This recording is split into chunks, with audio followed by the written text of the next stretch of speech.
বৃষ্টিতে মনটা কেমন খারাপ খারাপ লাগছে আজ। কিছু না কিছু স্পেশাল খেতে ইচ্ছে করছে। এমন দিনে ঘরে বসে থাকতেও ভালো লাগে না, কিছু একটা করতে মন চাইছে। দিদি, আজ যদি মাটন কারি বানাই আমরা? রবিবার তো বটেই, বৃষ্টির সঙ্গে মাটনের স্বাদ অন্যরকম হয় না? তুমি কি বলো? সেই কতদিন আমরা একসাথে বসে মাটন খাইনি। বাড়িতে এমন গন্ধ পেলে সবার মনটাও ভালো হয়ে যাবে। দারুণ আইডিয়া তো। আমারও তো মন চাইছিল এমন কিছুর জন্য। চল তাহলে মাংস আনার ব্যবস্থা করি এখনই। এই বৃষ্টিতে গরম গরম মটন খাওয়ার মজাই আলাদা, আর সবাই মিলে খেলে তো আরো ভালো লাগবে। আমিও ভাবছিলাম সকাল থেকে বাজার থেকে ভালো মাংস নিয়ে এসো, কিন্তু শর্ত আছে একটা। আজ তোমাদের দুজনকে একসঙ্গে বানাতে হবে, কাউকে একা রান্নাঘর দিচ্ছি না, এটাই আমার শেষ কথা। হ্যাঁ, একসঙ্গে? ঠিক আছে মা, চেষ্টা করে দেখি তাহলে দুজনে মিলে কেমন হয়। আমরা তো এতদিন আলাদা আলাদা করে রান্না করেছি। এবার একসাথে করার সময় হয়েছে। দুজনে মিলে করলে আরো তাড়াতাড়ি হবে, আর মজাও হবে অনেক। একা একা করলে আনন্দ পাওয়া যায় না। মজাই হবে দিদি, চলো তাহলে বাজারে যাই। দেরি করলে ভালো মাংস পাবো না। ঠিক আছে, তাহলে ছাতা নিয়ে বেরিয়ে পড়ি এখনই। এই বৃষ্টিতে ভিজে গেলে আবার সর্দি লাগবে। সাবধানে যেও দুজনে, রাস্তায় জল জমে পা পিছলে পড়ে যেও না বৃষ্টিতে। চিন্তা করবেন না মা, আমরা সাবধানেই যাব, তাড়াতাড়ি ফিরবো। আজকে কি ব্যাপার গো? দুই বউ একসঙ্গে দোকানে, নিশ্চয়ই মটন নিয়ে আজকে বাড়িতে বড় কাণ্ড হবে দেখছি। এমনটা তো আগে কখনো দেখিনি তোমাদের একসাথে। খুশির খবর মনে হচ্ছে। ভোলাদা, ভালো মাংস দিন তো আজ। হাড়ের টুকরো একটু কম দেবেন, মাংস বেশি চাই আমার। আমি তো আবার উল্টো ভোলাদা, হাড়ের ঝোল আমার খুব পছন্দ। হাড় দিলেই তো স্বাদ বেড়ে যায় ঝোলে। এটাই তো আমার মায়ের কাছ থেকে শেখা কথা। উনি সবসময় বলতেন হাড়ের গুরুত্বের কথা। হ্যাঁ, এখন আমি বুঝবো কিভাবে বলো তো। দুই বউয়ের দুই আবদার। ভালো হাড় বৃষ্টি তো মাংসই দিয়ে দিচ্ছি তোমাদের। তোমরাই ঠিক করো বাড়ি গিয়ে কি বানাবে। এত হিসেব করে মাংস দেওয়া তো আমার পক্ষে কঠিন কাজ। ঠিক আছে ভোলাদা, 2 কেজি দিন তাহলে। ভালো দেখেই বেছে দেবেন, খারাপ টুকরো যেন না পড়ে। আপনার ওপরই ভরসা রইল। চিন্তা করো না, তোমাদের জন্য আজকে আমি নিজের হাতে বেছে দিচ্ছি সবচেয়ে ভালো টুকরোগুলো। এই দোকানে আমার সুনামের প্রশ্ন এটা। আমার হাতে সবসময় সেরাটাই পড়ে। আমি তো ঝাঁঝালো তেঁতুল টকযুক্ত ক্লাসিক্যাল মাটন বানাবো, পেঁয়াজ আদা রসুন বাটা, বেশি গরম মশলা আর সর্ষের তেল দিয়ে। এটাই তো আমাদের বাড়ির পুরনো রেসিপি। এতেই সবচেয়ে ভালো স্বাদ হয় আমার মতে। বহু বছর ধরেই আমরা এই পদ্ধতিতে বানাই। আমি একটু অন্যরকম করব দিদি। নারকেলের দুধ আর ঘি দিয়ে হালকা মিষ্টি ঝাল স্বাদের মটন। ক্রিমি টেক্সচার হবে, দেখো কেমন। এটাই শহরের একটা রেসিপি থেকে শিখেছিলাম। একবার খেয়ে আমার খুব ভালো লেগেছিল। তোমরা দুজন নিজের মতো করে বানাও, প্রতিযোগিতা ভেবো না। আমি শেষে দুটোরই স্বাদ দেখব, কোনো তুলনা করব না মনে মনে। দুজনের হাতের রান্নাই আমার কাছে সমান প্রিয়। ঠিক আছে মা, তাহলে আমরা শুরু করি এক্ষুনি। দেরি করলে দুপুরের মধ্যে হবে না, সবাই আবার খিদে নিয়ে বসে পড়বে। তারা নেই এমন ভালো করে বানাও, তাড়াহুড়ো করলে স্বাদটা নষ্ট হয়ে যায়। হ্যাঁ দিদি, আমিও এবার মশলা মেপে নিচ্ছি। তুমি তোমারটা শুরু করো, আমরা দুজন দুদিক থেকে এগোই। ঠিক আছে, আমার সরিষার তেলটা গরম করে নিয়ে আগে, তারপর মশলা কষাতে শুরু করব। এতেই তো আসল স্বাদটা লুকিয়ে থাকবে। হ্যাঁ দিদি, তোমার তেল মশলার গন্ধটা তো অনেক দূর থেকে বোঝা যায়। ছোটবেলা থেকেই তো তোমরা হাতের রান্না খেয়ে বড় হয়েছি দিদি। তোমার রান্নার সেই ঝাঁঝালো স্বাদটা আমার খুব প্রিয়। দুজনেই বেশ গুছিয়ে কাজ করছো দেখছি। এভাবেই এগোও, দেখি কি হয়। মা, একটু কাছে এসে বসুন না। একটা কথা জিজ্ঞাসা করব চুপি চুপি। ঠাকুমার সেই পুরনো স্বাদটা কিভাবে পাবো বুঝতে পারছি না। অনেক চেষ্টা করেও যেন সেই আসল স্বাদটা আমার হাতে আসছে না। আপনার সাহায্য ছাড়া বোধহয় সম্ভব নয়। মশলার সঙ্গে একটুরো দারচিনি আর শুকনো লঙ্কা ভেজে নিও, তাহলে স্বাদ অনেক গভীর হবে। কিন্তু এটা মিনাকে বলবে না। দেখি সে একা কি করে বানায়, এটাই তো মজার ব্যাপার হবে আজ। একটু রহস্য থাকুক দুজনের মধ্যে। ঠিক আছে মা, এটাই তো আমার দরকার ছিল খুব। ধন্যবাদ আপনাকে এই কৌশলটার জন্য। নিজের মতো করে চেষ্টা করব এখন। এতদিন এই ঠাকুমার স্বাদের কথা শুধু শুনেছি, আজ নিজে বানানোর চেষ্টা করব। মাসি, একটা কথা জিজ্ঞাসা করব। মটনে নারকেলের দুধ আর ঘি দিলে কি একটু বেশি মিষ্টি হয়ে যায় স্বাদে? আমার একটু ভয় হচ্ছে। নারকেলের দুধের সঙ্গে যদি একটু কাঁচা পেঁপে বাটা মিশিয়ে দাও, মাংসে নরম হবে খুব। আর ঘিয়ের সঙ্গে জিরে হালকা ভেজে দিলে স্বাদটা অমৃতের মতো লাগবে। এই কৌশল বহু বছরের পুরনো, আমার শাশুড়ির কাছে শেখা, তখন থেকেই করি। ধন্যবাদ মাসি, আজ চেষ্টা করে দেখি কৌশল কাজে লাগে নাকি। যা মা, চেষ্টা কর। মনে রাখিস, রান্না শুধু মশলা মেশানো না, মন থেকেও কিছু মেশাতে হয়। ঠিক বলেছ মাসি, মন দিয়ে করলে বোধহয় সব কাজই ভালো হয়। ঠিক তাই। রান্নাঘরে তো একদম স্বর্গের মতো লাগছে এখান থেকে, কিন্তু এই দুটো আলাদা গন্ধ কোত্থেকে আসছে বলো তো? আমার নাক তো একেবারে গুলিয়ে যাচ্ছে আজকে এই রান্নাঘরের সামনে দাঁড়িয়ে। এত ভালো গন্ধ পেয়ে পেটটাও চনমন করছে আমার। আমার বউয়ের মটনে একটা ঝাঁঝালো গন্ধ আছে, সেটাই আলাদা লাগছে তোমার কাছে। চেনা গন্ধ, কিন্তু আজকে যেন আরো তীব্র, বাড়িতে ঢুকতেই টের পাওয়া যাচ্ছে। আর আমার বউয়ের মটনে আছে মিষ্টি হাতের ছোঁয়া, সেটাও কম যায় না। কিন্তু ওর হাতের রান্না তো সবসময় আলাদা রকমের ভালো লাগে আমার কাছে। বিয়ের পর থেকে এই স্বাদে অভ্যস্ত হয়ে গেছি আমি। দেখা যাক আজকে কার হাতে রান্না বাজিমাত করে। আমি তো দুটোই খেতে প্রস্তুত। দুজনেরই হাত এত ভালো যে বিচার করাটাই কঠিন হয়ে যাবে, দেখো। ঠিক আছে দাদা, তবে মন থেকে দুটো হাঁড়িরই খবর রাখবো। কোনটা কেমন হচ্ছে সেটা তো জানতেই হবে আমাদের। এত সুন্দর গন্ধ পেয়ে চুপ করে থাকা কঠিন। হ্যাঁ, আমিও তো কৌতূহলী হয়ে গেছি এই দু রকমের রান্না দেখে। বহুদিন পর বাড়িতে এমন জমজমাট রান্নার আয়োজন দেখছি। এ বাড়িটাও যেন আজকে নতুন প্রাণ পেয়েছে। এ কি, আমি তো শুকনো লঙ্কা নিয়েছিলাম, এখানে তো গোলমরিচের গুঁড়ো দেখছি। নিশ্চয়ই মিনা ভুল করে আমার বাটি থেকে কিছু তুলে নিয়ে গিয়েছিল। এখন কি করব তো বুঝতে পারছি না। রান্নার মাঝপথে এমন হলে খুব ঝামেলা হয়, তবে কিছু একটা তো করতে হবে। দিদি, আমার ঘিয়ের পাত্রেও কি যেন একটা অন্যরকম লাগছে, তেলের মতো গন্ধ আসছে, একটু দেখে যাও তো এখানে এসে। মিনা, এটা তো সত্যি বিভ্রান্তিকর হয়ে গেল। তবে এখন পিছিয়ে যাওয়ার তো কোনো উপায় নেই, আমাদের সময় নেই ভাবার। আমি 1 চামচ কাঁচা লঙ্কা বাটা দিয়ে ঢেকে দিচ্ছি, দেখি কেমন হয়। আমিও এই তেলেই কাজ চালিয়ে নিচ্ছি দিদি, এখন থেমে গেলে পুরো রান্নাটা শেষ হয়ে যাবে। ঠিক বলেছিস, থামলে চলবে না। যা হওয়ার হবে, দেখি শেষে কেমনটা দাঁড়ায় স্বাদটা। ভাগ্যে যা আছে তাই হবে। হ্যাঁ দিদি, এখন আর পিছু হটা যাবে না। চল দুজনে নিজের নিজের হাড়ির দিকে মন দিই, শেষ পর্যন্ত দেখাই যাক কি হয়। আমরা তো রান্না করছি আলাদা আলাদা, কিন্তু একসঙ্গে দাঁড়াতে পারি না দেখছি। হাসি পাচ্ছে ব্যাপারটা ভেবে। দিদি, রান্না তো আমাদের আলাদা ঠিকই, কিন্তু পড়াটা তো একসঙ্গেই হলো এবার। এটা তো ভাবাই যায় না আগে থেকে, একদম হাসির খোরাক হয়ে গেল।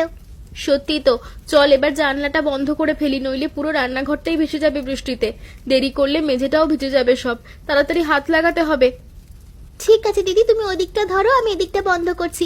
একসাথে করলে তাড়াতাড়ি হবে, নইলে পুরো মেঝেটাই ভিজে যাবে।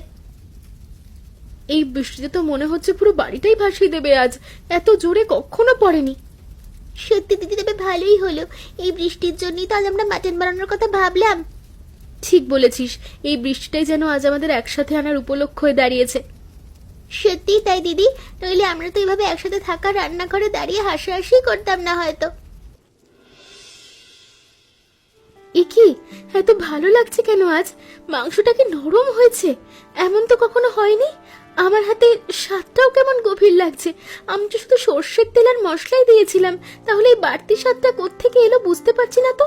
অদ্ভুত লাগছে। আমার মাটনেও যেন একটা আলাদা ঝাঁজ এসেছে, স্বাদটা কেমন যেন গভীর লাগছে, আজ ভাবতেই পারছি না কিভাবে হলো। মিনা, তোর মাটনটাও দেখি কেমন হয়েছে একবার। আমারটাও তুই দেখ তো। খুব জানতে ইচ্ছা করছে তোর হাতেরটা কেমন লাগছে। তোর রান্নার প্রশংসা তো সবার কাছে শুনি। ঠিক আছে দিদি, চলো দুজনেই দুজনেরটা আগে দেখি, কৌতূহল হচ্ছে খুব। দেখি কার হাতেরটা আজ বেশি ভালো হয়েছে। বাহ, এ তো সত্যি দারুণ হয়েছে। তোর হাতের এই মিষ্টি স্বাদটা আলাদা করেই ভালো লাগছে। এত নরম মাংস আমি আগে কখনো খাইনি। তোর হাতে জাদু আছে। তোমারটাও দারুণ হয়েছে দিদি, এই ঝাঁজটা যেন মন থেকে যাওয়ার মতো একটা স্বাদ। তোমার হাতের এই রান্নার তুলনাই হয় না। সত্যি একটু অদ্ভুত না?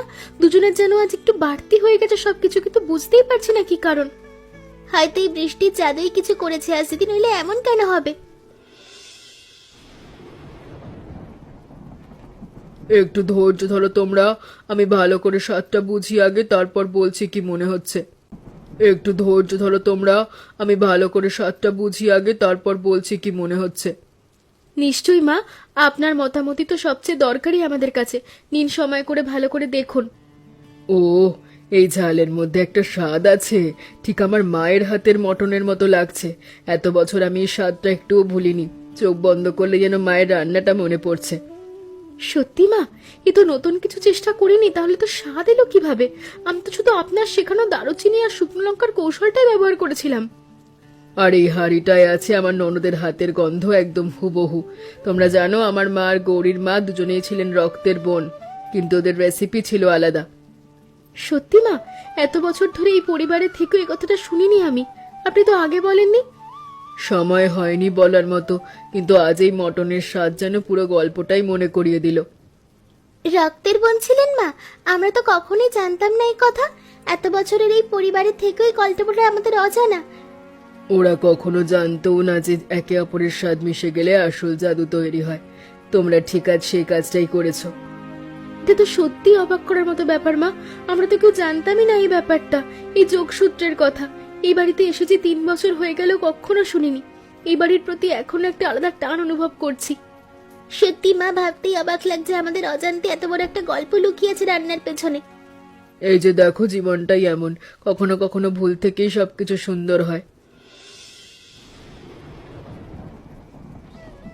মা, তাহলে আমাদের মায়ের রেসিপি দুটোরই আসল উৎস তো একই জায়গায়।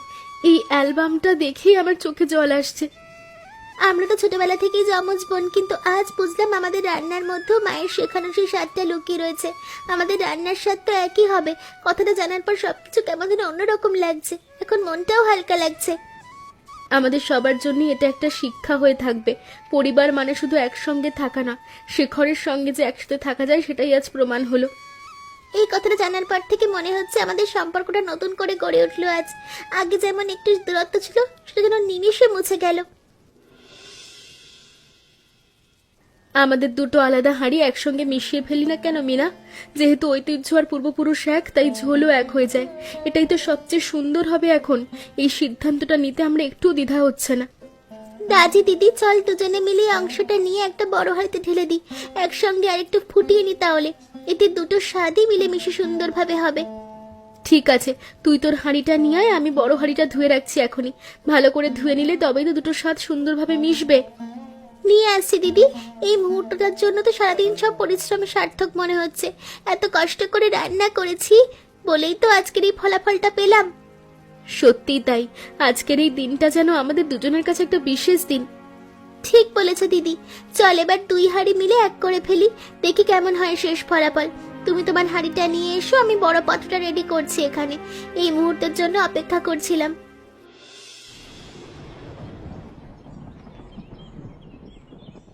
মা, আমি তো মাংস বিক্রি করি রোজ, কিন্তু আজকে আমার বড় ইচ্ছে হচ্ছে তোমাদের বানানো এই মটন একটু খাবো।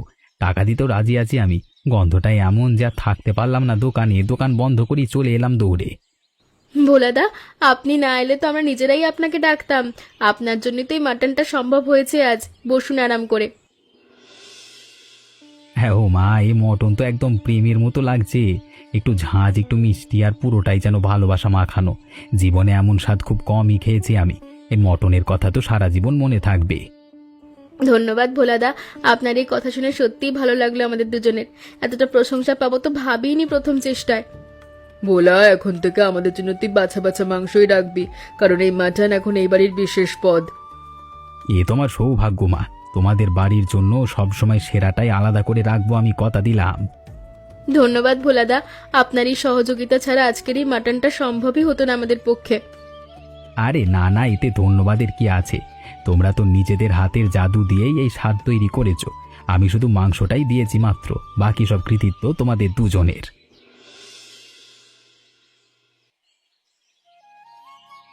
আমি যা বলেছিলাম তাই হয়েছে দেখছি। কাঁচা পেঁপে আর ঘিয়ের ম্যাজিক, কিন্তু তোমাদের এই একসঙ্গে মেশানোর জাদুটাই তো আসল কথা। এটা আমি কখনো ভাবিনি, এতদিনের অভিজ্ঞতাতেও এমনটা দেখিনি। তোমরা সত্যি এক নতুন কিছু তৈরি করে ফেলেছো আজ। আজ থেকে এই রেসিপি যমজ বউয়ের মটন নামে পরিচিত হবে আমাদের বাড়িতে। প্রতি বর্ষায় রবিবারে এই পদ বানানো হবে এখন থেকে। এটাই হবে আমাদের নতুন রীতি। আমরা তো ভেবেছিলাম আজ শুধু দুজনের রান্নার প্রতিযোগিতা হবে, কিন্তু শেষে আমাদের 2 রকমের রান্না এক হয়ে গেল, ঠিক আমাদের 2 বোনের মতো। এর চেয়ে সুন্দর আর কিচ্ছু হতে পারে না। সত্যি দিদি, আজকের এই মটন শুধু খাবার না, এটা আমাদের সম্পর্কের একটা নতুন শুরু। এই দিনটা কখনো ভুলবো না আমি জীবনে। ঠিক বলেছ মা, রান্নাঘর থেকেই কত সময় বেরিয়ে আসে সবচেয়ে সুন্দর সম্পর্কের গল্প। এটাই তো জীবনের আসল রহস্য। আমি এত বছরে বহুবার এমনটা দেখেছি।